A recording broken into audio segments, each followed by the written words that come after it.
Ամենայն հայոց կաթողիկոսի հրավերով եպիսկոպոսատ ժողովը նախատեսվում է գումարել Ավստրիայում փետրվարին։ Այս որոշումը սակայն լուրջ հարցադրումներ է առաջացրել։ Ավստրիայում հայկական եկեղեցական թեմ գոյություն չունի եւ ըստ քննադատների ստեղծվում է տպավորություն, թե խնդիրները տեղափոխվում են Հայաստանից դուրս հանրային վերահսկողությունից հեռու։ Հանուն Հանրապետության կուսակցության նախագահ Արման Բաբաջանյանը մտահոգիչ է համարում եպիսկոպոսատ ժողովն արտերկրում գումարելու որոշումը։ Նրա խոսքով առանցքային հարց է՝ արդյոք բոլոր եպիսկոպոսները կմասնակցեն դրան։ Այս ճգնաժամը ներեկեղեցական ճգնաժամ է։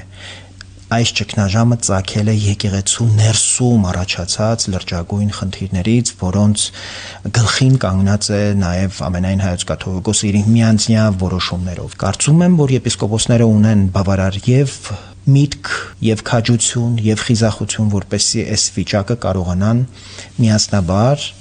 լուծել։ Բաբաջանյանի համոզմամբ քննարկվող խնդիրներն անմիջականորեն առնչվում են մայրաթոռին եւ եկեղեցի իշխանություն հարաբերություններին։ Նա շեշտում է՝ խոհեմ կլիներ, եթե ժողովը գումարվեր հենց Սուրբ Էջմիածնում։ Աստվածաբան նախկին հոգևորական Նիկողոս Հովհաննիսյանը սակայն չի ընդունում քննադատական այս մոտեցումը։ Նրա համոզմամբ եպիսկոպոսատ ժողովի անցկացման վայրը բացառապես մայրաթոռի ներքին որոշման հարց է եւ իշխանությունների հետ որևէ քննարկման առարկա չի կարող լինել։ Կարծում եմ այս առումով, եթե իշխանությունը քննարկելու հարց ունի, չի կարող իշխանությունը մայրաթոռի առաջ ուլտիմատում դնել։ Հովհաննիսյանի համոզմամբ գրեթե բոլոր եպիսկոպոսները կմասնակցեն ժողովին։ Բացի այն 4 եպիսկոպոսից, ովքեր կալանավորված են, եւ այն 10 եպիսկոպոսից, ովքեր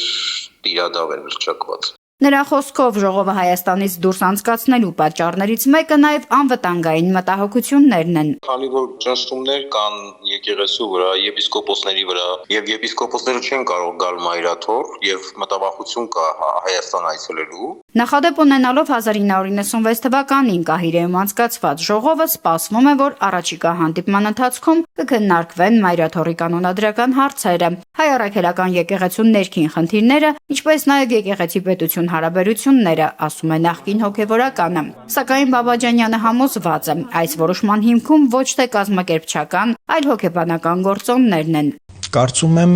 ընդհանուր առմամբ վախերն են, որոնք վեհապարին միանձնյա այսպիսի որոշում կայացնելու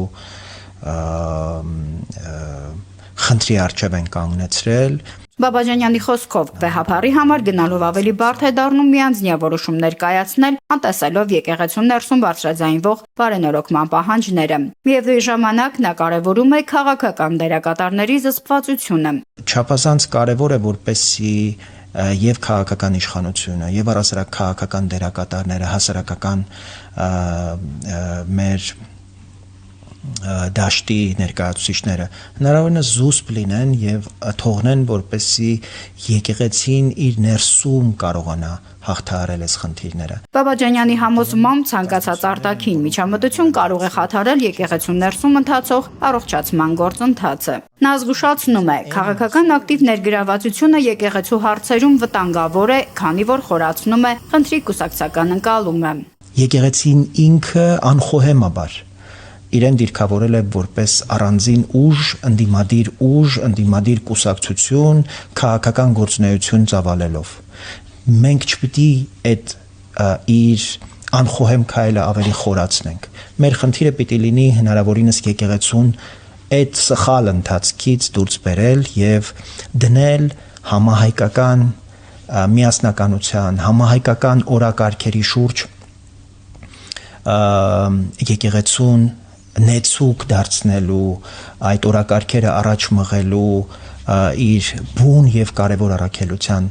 վրա։ Եպիսկոպոսատ ժողովը, որտեղ էլ այն գումարվի, սպասվում է դառնալ ոչ միայն եկեղեցական, այլև համազգային նշանակության հանգրվան, պատասխանելով այն հարցին, թե արդյոք հայ առաքելական եկեղեցին կկարողանա հաղթահարել ներքին ճգնաժամը եւ վերադառնալ իր միավորող դերակատարությանը։